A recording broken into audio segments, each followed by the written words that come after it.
If you don't do the work up front, if it goes south in a hurry. And I don't believe anybody's perfect at this. You do your research, you check the paperwork, you spend the time, you have the conversations, and you follow the path it leads you down. So really, at the end of the day, everything's at stake because, one accident, one spill, contamination, something of that aspect could change the whole game.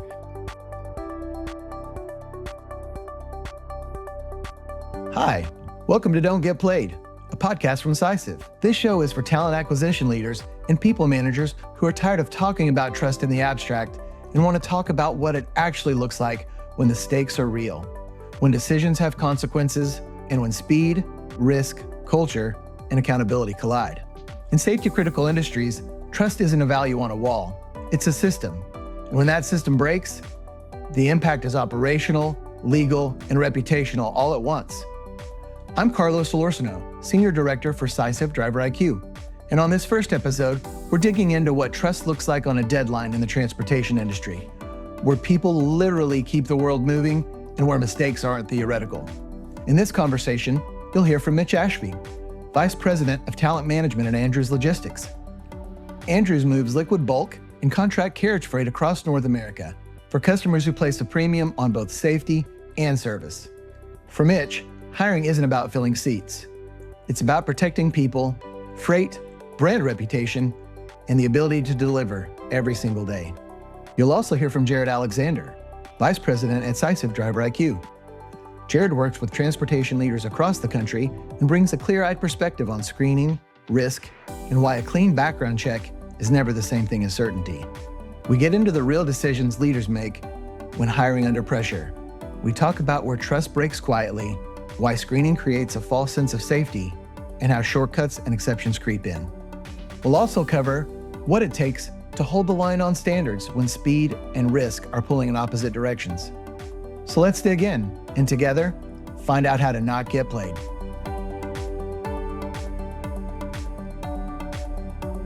Mitch, hey, how you doing? Welcome to the Don't Get Played podcast. Hey, how are you? I'm doing well. Thanks for having me. We're real excited. Hey, let's just get started. Let's just jump right in. Tell us a little bit about what Andrews Logistics does and what kind of freight you guys are hauling. Andrews Logistics, we're a family-owned operated company. We've been in business for almost 30 years, and we haul some chemicals. We haul a lot of lube oils, pretty much everything tanker-related we dabble in. Awesome. And how about you? What's your role and what does talent look like in your operation? Yeah, I'm the VP of Talent here at Andrews. I have been here 15 years. So I started in the safety department, and then I moved on over into the recruiting talent side, which is really important for us because I knew exactly what safety was looking for. So it's really helped knock some of the barricades down that you run through when you have recruiting and safety. When they work together, you can make it a lot quicker process for the applicants, and also what they're looking for, so you're not wasting anyone's time. And you can also coach applicants on, hey, this is what I'm seeing. So maybe right now is not the right time, but let's give it 6 months or a year, and then we can revisit, because not that we know all the answers that we're going to get, but we have a pretty good guideline of what they're looking for. They have a very strict guideline, but we understand it. So with understanding it, it makes us be able to adapt so that we can either direct the applicant in a very quick process to move forward, or we can help educate them and build a bond with them. So once they either have enough experience or they have some different qualifications that they might need on the hazmat side and things like that, we try to be their first call back so that they spent the time to talk to me. So we try to really hook them from the front end, as in helping them. Hook's probably the wrong word, because at the end of the day, even if they don't work here, we do want to help them get employed, with another company and chase their dreams. So, yeah, that's good stuff. And I think that, one of the key things you said right there that was so interesting is, hey, when you got recruiting and safety rolling in the same direction, right? And it frequently doesn't happen, but if you guys have that going there, good on you. Yeah, we're definitely in the same direction. Sometimes different speeds, but always same direction. Awesome. We also have today Jared Alexander with Cysiv and Driver IQ. Jared, tell us a little bit about Cysiv and Driver IQ and what you're doing to support transportation clients. Yeah, absolutely. So Driver IQ has been in business for over 30 years. We're a 100% transportation focused company, full service for transportation on the private and for hire side. So it's your background screening, your drug and alcohol, OHS, all the way down to your verifications of employment, you name it. We help, keep drivers on the road, keep them compliant, and to help companies just, continue to make revenue. We are 100% focused on transportation, from our CSR team all the way up to our leadership team. We all come from some form of transportation. So that's all we speak. So Mitch has been a great partner of ours for quite a long time. And it's relationships like this, that really speak volumes for Driver IQ. Awesome. Well, great. Hey, so let's just jump right into the first topic, which is stakes and trust in bulk liquid transport, shall we? So Mitch, you're hiring finished lubricants, antifreeze, additives, et cetera. What's at stake if a hire goes wrong? Well, I mean, and it's not even on the lube side or the chemical side. I mean, there's different varieties of how, when it goes wrong, how bad does it go wrong? But if you don't do the work up front, if it goes south, it goes south in a hurry. And I don't believe anybody's perfect at this. You do your research, you check the paperwork, you spend the time, you have the conversations, and you follow the path that leads you down, and you try to hire the most qualified, safest individual that fits your family, and you also fit their family, because it's very important to fit their family as well. So really, at the end of the day, I mean, everything's at stake, because, one accident, one spill, contamination, something of that aspect could change the whole game. Which the good part is we have a safety net, as I call it, like on the talent side, because we are so close with our safety department. Our trainers, they go through our programs that we teach to do it our way, and we make sure that it's done the same way every time. So when that occurs, it doesn't eliminate the risk, but it helps you sleep better at night. And it also helps you know that, like, we're not just putting in a couple phone calls to a gentleman. We're putting these guys through a system to train them, if they're with us or with someone else, as in they're safe and we know they're doing their job properly, driving down the road beside my kids and other people's families. Like, it's very important to us, and it's a passion of ours. That's awesome. Love to hear that. So when you're talking about like trust and behaviors, what does that look like in real life, right? Like you said, an Andrews driver is an Andrews driver. Tell us a little bit about what that looks like in real practice, not in your break room posters and such. Yeah, no, it's definitely, of course, everybody has the handbooks and things to that nature, but our hiring process is something that took a long time to come up with, because we interviewed a lot of people. We met with some people that's been in the industry a long, long time, and we revamp it often because we want to make sure we're staying up with the times, because times have changed. So we always have, there's multiple different reasons you can get a citation now that you couldn't even get one, like cell phones, that you couldn't even get in the past. So we always keep updating our policies and procedures to make sure that we are keeping our goal at that top few percent, because we want to make sure that we are hiring the best ones. Can you give me a real world example of where trust gets tested in your world? Yeah, we had a situation the other day. You get a driver, and I was speaking with him, and he was all set up. He's came in, he's interviewed, he's road tested, done all the things. Everything's going great. And he calls the day before orientation and was like, had a family emergency. Well, some just, hey, just call us when you're ready, right? Ours was, okay, you know what, take care of that. Let us know what you need. We follow up the next day. Hey, you still have a position with us. We're still looking forward to hiring you. Take care of the house first, because if the house isn't right, there's no way they can be doing 100% their job while they're here. But we don't quit. Whenever we talk to somebody, if we make you a position offer and we work through the process, we're going to work through speed bumps. So that's a really good way that we try to extend that trust.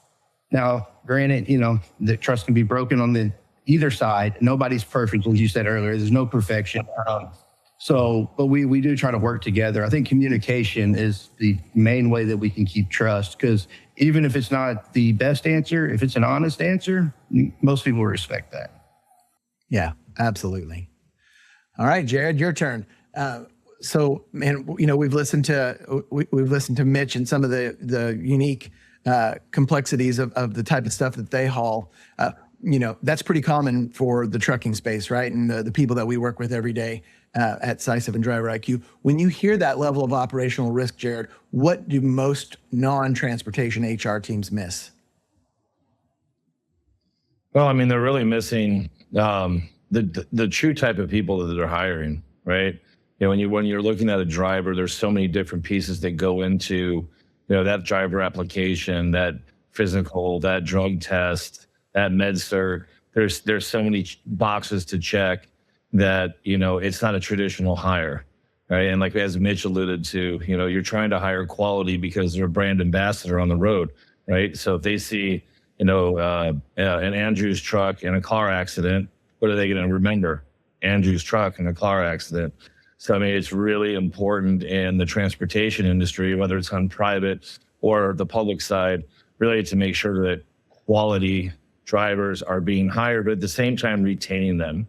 And we're really starting to see now in the industry, companies coming forward and offering a lot of great, not even just so much salary increases, like Mitch said, make him like a family, right? You're important to us. You're not just a driver that gets behind a wheel and delivers something, and at the end of the day, you clock out, you leave. So I think that's a crucial piece in transportation right now. And it's not even so much a knock on HR. It's just a different animal. Yeah. Great. Well, thank you, Jared.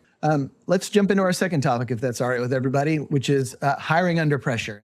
Are there shortcuts that you just refuse to take even when you're short-staffed? It sounds like you guys have a hard line and you don't take shortcuts. Am I correct with that? Yeah, you have to hit our certain standard is an in-house standard that we set. So if they hit that standard, then, they are qualified to be an Andrews driver. So if you don't hit the standard, there's no probations, there's no this or that because we need you. That's not the case. We just have to look within and figure it out, and so we can get those drivers on board to move from there. Great.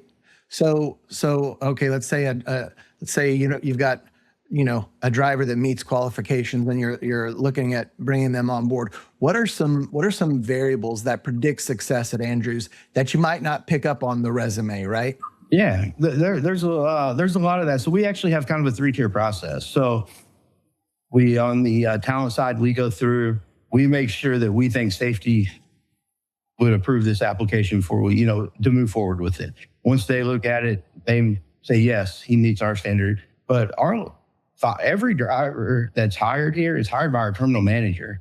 They have a conversation, they meet in person to make sure that we're checking all of our boxes for one, but we're also making sure that it meets with everybody. Everybody sees something different. So we do that.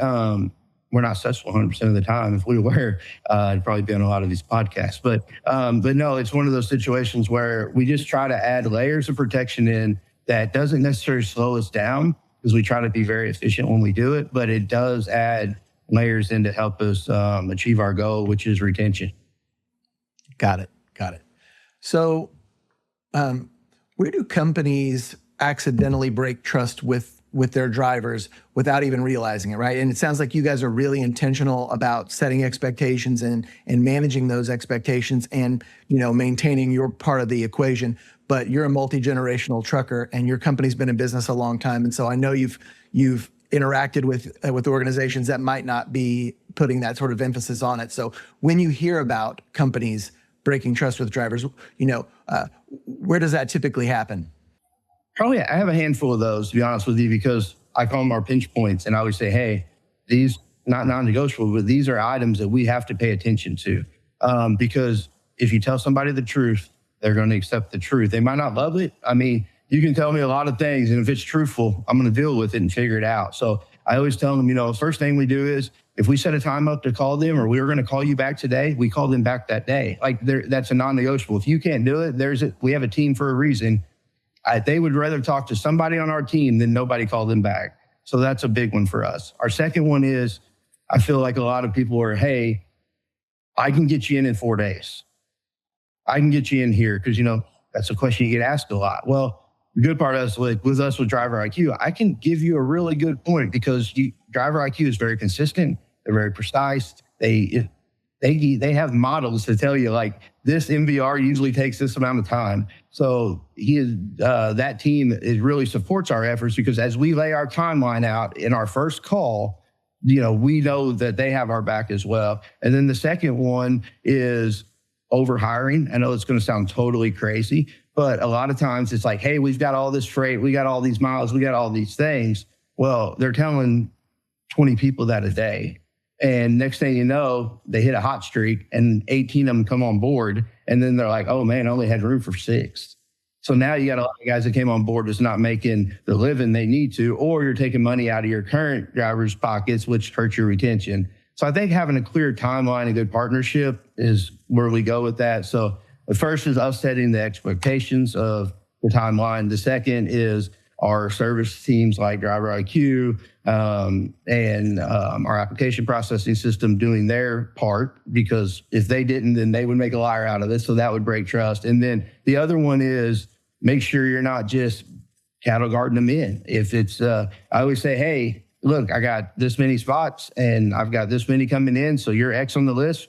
And that's just either multiple different reasons why, but we're very transparent. And I think with being transparent, then they don't mind asking you the question they might not ask others, or they beat you up a little bit because they're like, well, he's been pretty accurate with me across the board. And then I think the last one on the break in trust is just whenever you say, hey, give me a call back in 90 days or 60 days, and then either you don't make that call back. A lot of times I've been waiting on this, but they're not calling me or they haven't touched base. So like, just be very, do your due diligence on calendar reminders and stuff like that. Well, let's move on to our third topic, which is screening doesn't equal certainty and the illusion of safe hires. So Jared, you've said screening isn't just compliance and transportation. Why is that? There's bad actors everywhere, right? And people slip through the cracks. Every background screening vendor, generally will try their best to eliminate bad actors. And just because sometimes somebody has a clean background check and their SID list is clear, their MVR is clear, their PSP, and they're good on FMCSA, doesn't mean they're a good driver, right? But they look really nice and people want to hire them. It's hard to vet out the type of personality, to say this person's going to be a good hire. We do our due diligence to try to streamline everything we can as far as showing that this person is a acceptable hire from technology and license, whatnot.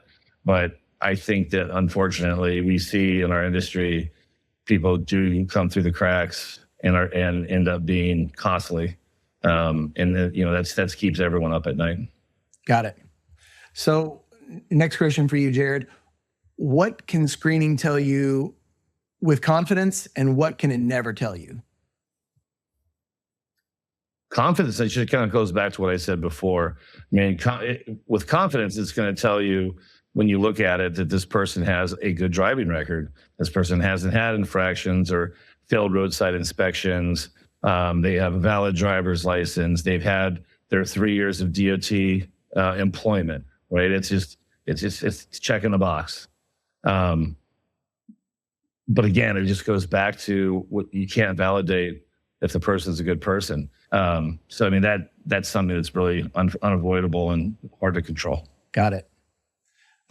Sticking with you, Jared, where do you see leaders get a false sense of security just from someone passing a background screen? They're leaning too hard on what the background check comes back with, right? I think that if, what's interesting is a lot of companies will rely solely on a background check and a drug test and a physical and, and so on. I think the false sense of security is, again, not knowing really who you're hiring. There's different ways for you to validate through training, and just really through training to figure out if this person is going to be a good driver, a brand ambassador.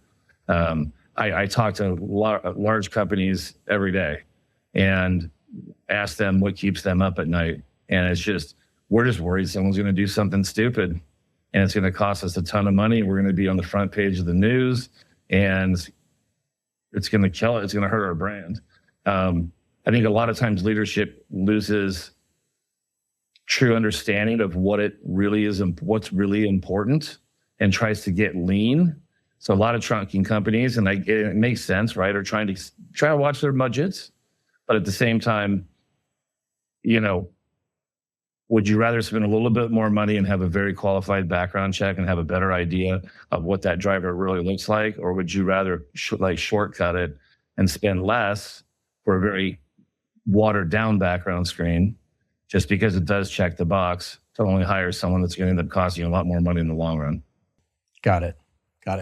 Well, so I do have a couple of fresh questions for you, Mitch. I don't want to make it too easy for you. So how do you balance being the best employer with being uncompromising on safety? I almost think they go together. I don't think there's a compromise there, because I do think if you strive to be the best employer, you have to have a root of safety to that, because you can't grow a best employer if you don't have safety as your root.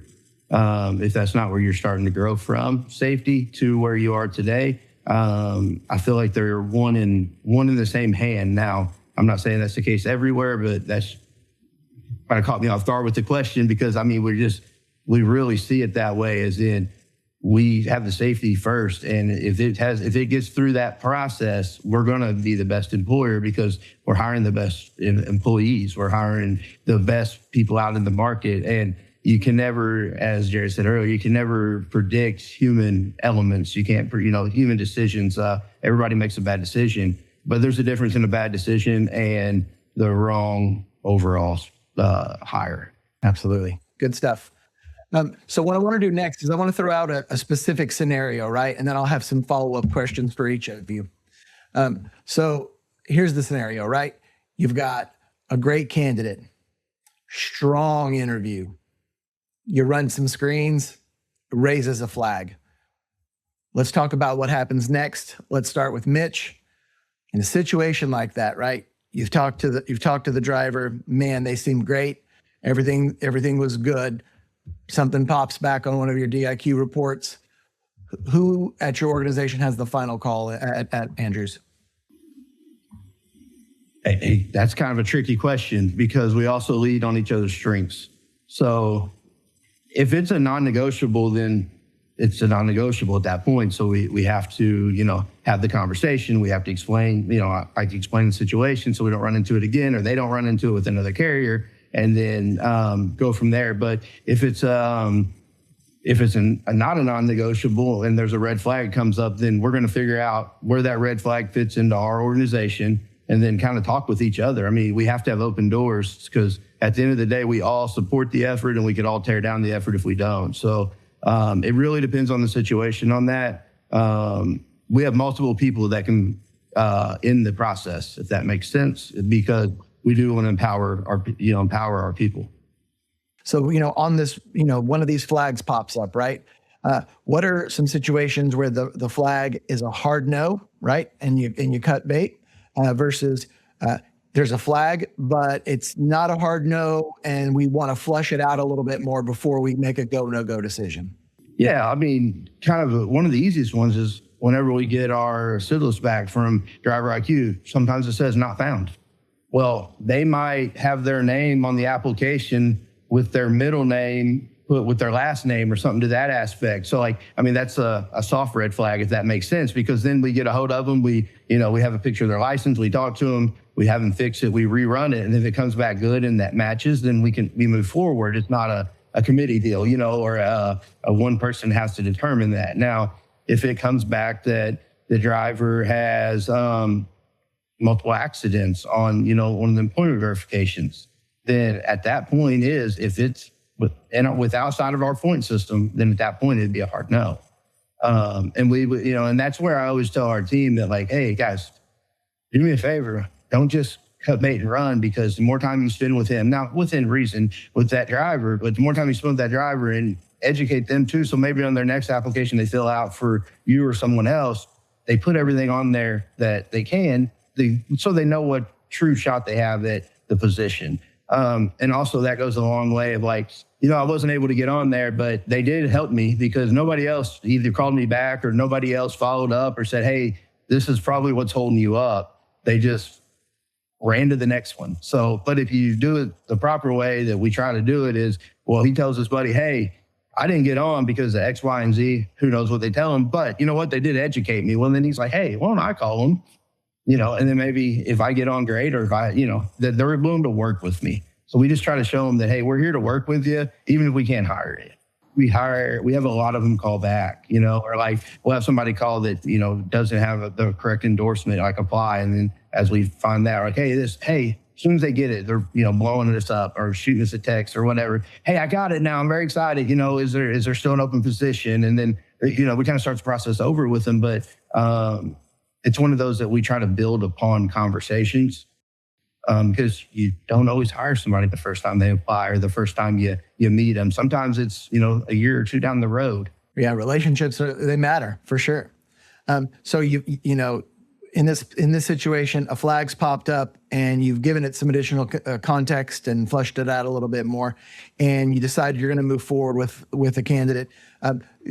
Let's refer to that as an exception, right? How do you prevent an exception from becoming an unofficial policy, right? So that it's just sort of scooted through without sort of getting additional context flushed out the next time or the next time. Yeah, and with trucking, the cool part is it's never the same day. I have a new job every day of the same task. Every phone call is different. Exception, as we could call it, it's different. You could have a very minor exception, or you could have the same exception that has different roots and groundwork to it. That's actually a major one. So we really just, and I'm not trying to sound like a broken record, I promise, but we really stick with our core non-negotiables. And then if it's below that, it's not really maybe an exception, but it would be we track this down. Here's what we can prove, or here's what data we have to prove it. Then we can either move forward or not move forward at that time. Okay, so as we start to wind down a little bit, I want to give you guys a chance for a couple of parting shots, and we'll start with Mitch again for this. Mitch, what's one hiring principle that you will never compromise on again? Ooh, you said again, so I kind of feel like you're setting me up. That means I had to.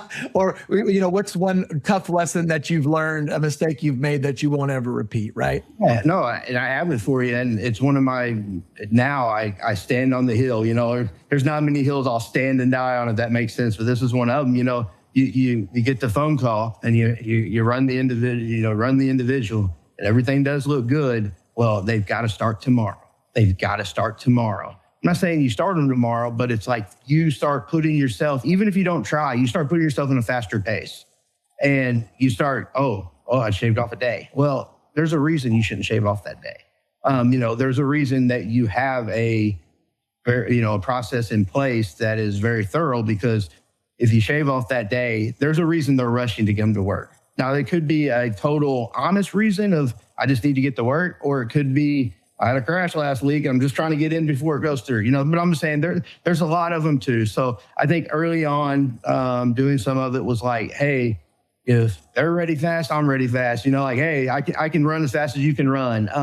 But now, as I've gotten a little older and more gray hairs, I've realized that there's a reason that you, reevaluate it often, because we are faster hiring now than we probably ever have been. But that's also because we have tools now that allow us to do so. We're not having paper applications anymore. But, you're saying this because I've always done it that way. You have to really keep up with technology. So yeah, that's probably my biggest one, is like, there's a reason that we have a timeline and a plan in effect. And you got to stick to it. You can't just, I'll get you in tomorrow, because you're going to break trust or you're going to break something. So it's better to just look the right way. Great. Last parting shot for you, Mitch.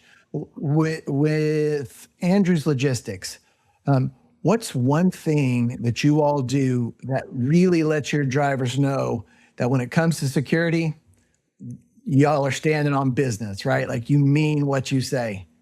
We innovate. We are always looking at it. I mean, this is a couple-year-old example, but we've jumped on the wingman fusion system with bending systems that came out, where the truck will, help brake and things of that nature. We look at AI trends because there is stuff out there now that can help you be safer. And the safer you are, the more business you're going to get, the more miles you're going to run. Everybody's going to get home to their family. So that's a big one for us, is we just try to really stay on the top edge of the safety side of what we can do to give them the tools in their toolbox to get home safe every week, make as much money as possible, and see their family and kids. And also protect mine that are driving beside them. Right, exactly. All right, Jared, your turn. What's one misconception about hiring that you wish recruiting leaders would drop immediately? Cheapest is the best. Fair enough. Price is king, right? I think going into, especially in our industry, shopping for the best price. When you look at what's important is you want a company that talks transportation. They understand the nuances of transportation. They stay on top of all the changes in transportation. When someone from the company calls in and talks to a CSR, that CSR knows transportation. That's what's important. And, so many companies shop solely on price. And it's, I want the Mercedes for the Yugo price. It's not how it works. Not saying that we're the most expensive, not saying we're the cheapest. But at the end of the day, to me, what's important, and I try to preach this from the mountaintops, is, hey, you know what? You might pay a little bit more, but you're going to work with an entire team, an entire vertical that only speak transportation. And that should be what is the most important thing to any company out there. Sure. And then always that cost versus price, right? So Jared, one more for you. If trust is built on a deadline, what's one habit that keeps teams from getting played? Building that relationship. And, it's the old playbook of, don't be a used car salesman. I would say that our sales team goes in as a consultant, not as a sales rep. How can we help you? Maybe we can't. Maybe we can. But we're here to help. There's a reason that we have such an immense amount of clientele in the trucking industry on the for-hire and then the private side, because we earned that trust. And there's a reason that a lot of our clients have been with us 10 to 15 plus years. We've earned the trust. And I think that is the most crucial thing you can do, is if they trust you and they know that, you're a trusted consultant to help them be successful in their business, that keeps you from getting played. Awesome. Well, Mitch, Jared, we're out of time. I want to thank you both for joining us here on the Don't Get Played podcast. We really appreciate you coming in. Hey, thanks for your time as well. Thanks for having me.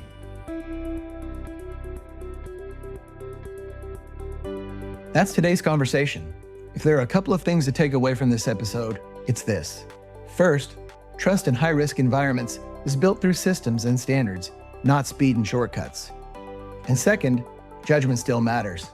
No amount of screening or process replaces leaders being willing to slow down, ask harder questions, and own the consequences of their decisions. I want to thank Mitch and Jared for a grounded, honest discussion about what trust really looks like in a 24/7, zero-tolerance industry.